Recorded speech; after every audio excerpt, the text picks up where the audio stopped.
Welcome back to Small Town Big Deal. This next story is about a remarkable 12-year-old named Braden Mannering from Newark, Delaware. At the age of 10, he started a nonprofit to help the local homeless community. And if that isn't impressive enough, get this. He's been invited to speak at the White House twice.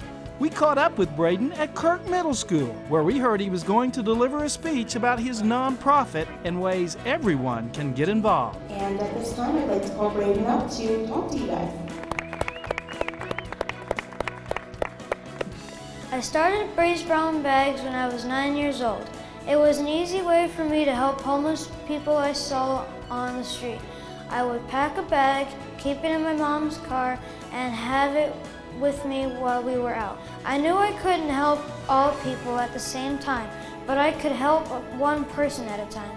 His speech, well, the content was that of a grown-up's. I think the best thing we can do for each other is to encourage and empower everyone to be involved in service and helping others. You know, to steal a few thoughts from Martin Luther King, I think you can tell a lot about the content of someone's character or the content of their speech. And boy, Braden's speech was spot on. Good job. Put an insert in, 3 snacks. What's nice is after the speech, the kids get to get involved. You could tell when they were packing those bags, they knew they were doing something important. Pretty excited about this. And your very own water. That's awesome.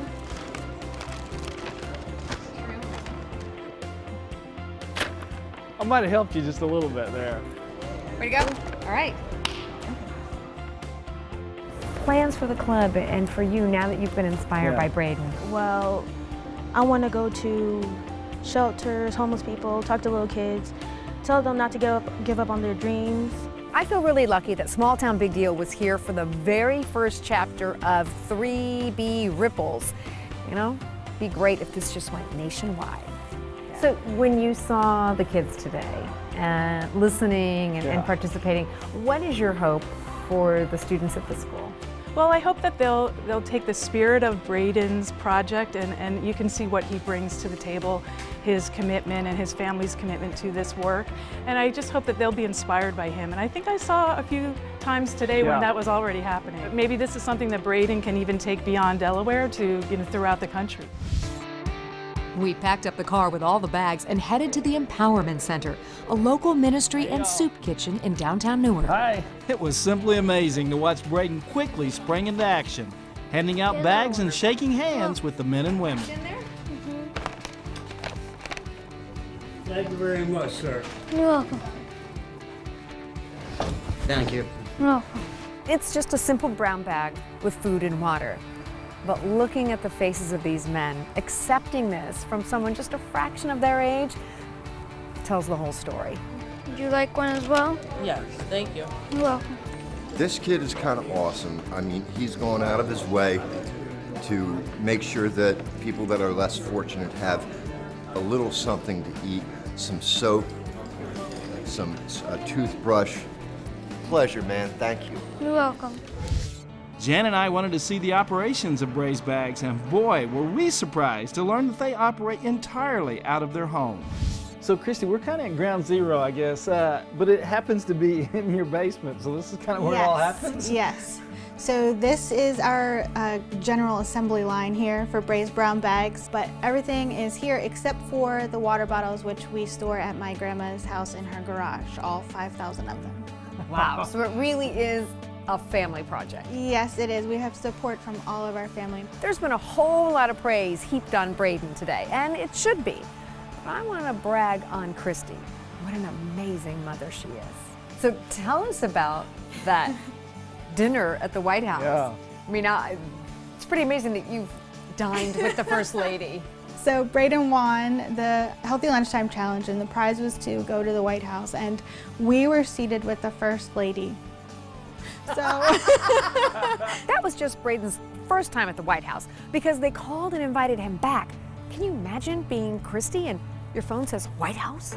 So you're watching your son and the First Lady of the United States of America Jack.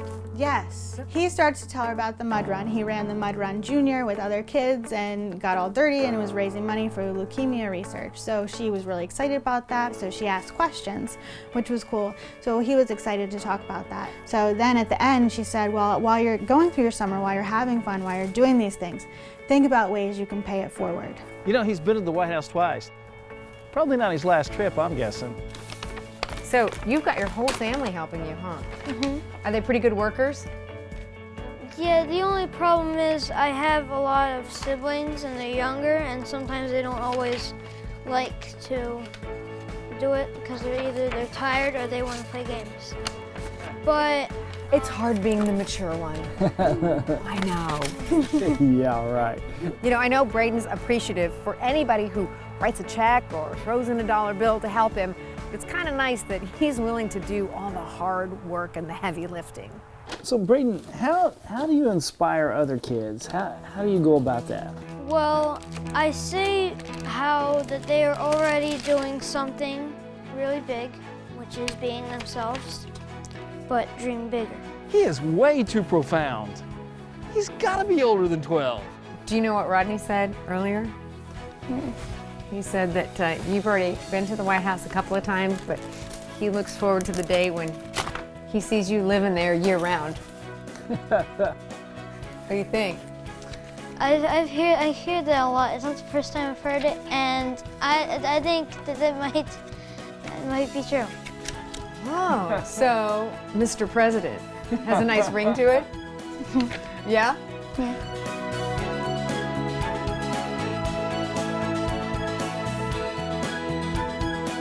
Chick-fil-A, in partnership with Small Town Big Deal, is excited to bring you stories of remarkable people making a difference in their communities.